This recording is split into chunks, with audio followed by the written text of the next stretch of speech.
सत्य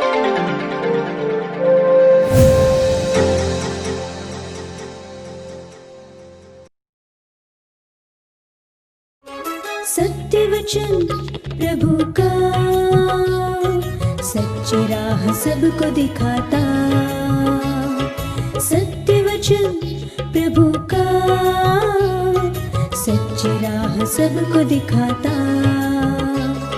सत्यमेष वचनम वचन ही जीवनम, सत्यमेष वचनम वचन ही जीवनम, सत्यमेष वचनम वचन ही जीवनम, सत्यमेष वचनम वचन ही जीवनम। सत्य वचन प्रभु का, सच्ची राह सबको दिखाता। जय यीशु। रोमियो के नाम संत पौलुस के पत्र अध्याय 13 वचन 14 में लिखा है, आप लोग प्रभु यीशु मसीह को धारण करें और शरीर की वासनाएं तृप्त करने का विचार छोड़ दें। संत पौलुस कहता है प्रभु यीशु मसीह को धारण करें। धारण करने का मतलब है पहनना। प्रभु यीशु मसीह को पहनने का तात्पर्य है प्रभु यीशु मसीह जैसे बनने के लिए कोशिश करना, प्रभु यीशु मसीह के स्वभाव को अपनाना। गलातियों के नाम संत पौलुस के पत्र अध्याय 3 वचन 27 में भी संत पौलुस लिखते हैं, जितनों ने ईसा मसीह का बपतिस्मा ग्रहण किया उन्होंने ईसा मसीह को धारण किया। मेरे प्रियो, हम सभी ईसा मसीह को धारण करने के लिए, ईसा मसीह को पहनने के लिए बुलाए गए हैं। ईसा मसीह के मनोभावों को अपनाने के लिए बुलाए गए हैं। जैसे वचन में संत पौलुस लिखता है, शरीर की वासनाएं तृप्त करने का विचार छोड़ दें। हमारा शरीर जो वासनाओं के लिए भूखा है, प्यासा है, वो हमें प्रभु यीशु मसीह को धारण करने के लिए बाधा है। इसलिए हमको अपने शरीर को अपने अधिकार में करना अनिवार्य है।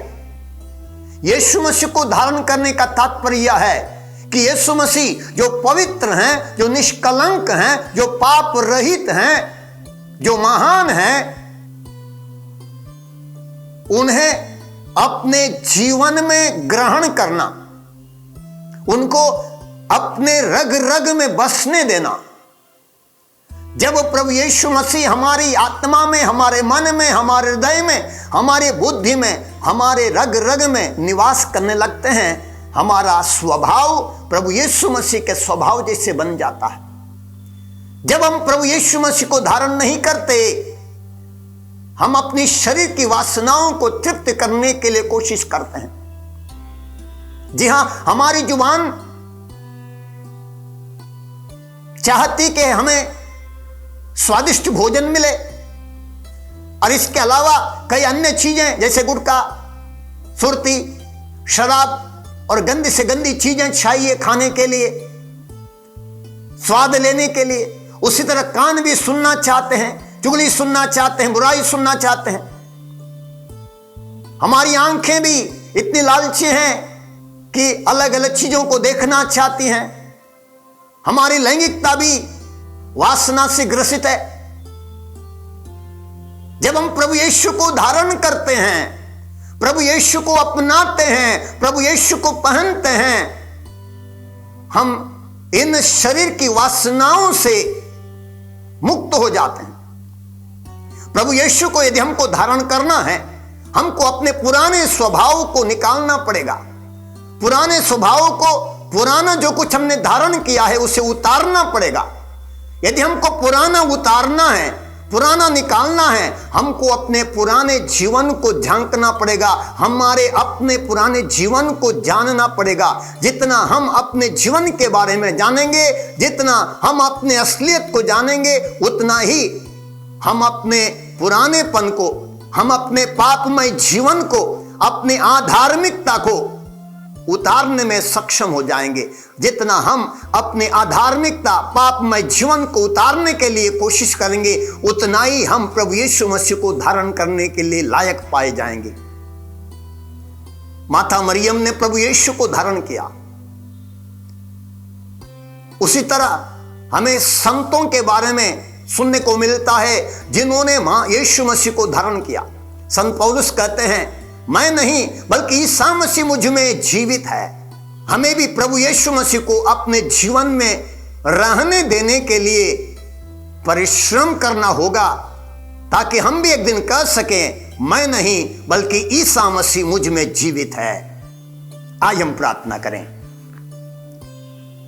हे महान प्रभु यीशु, बपतिस्मा में हमने तुझे धारण किया है।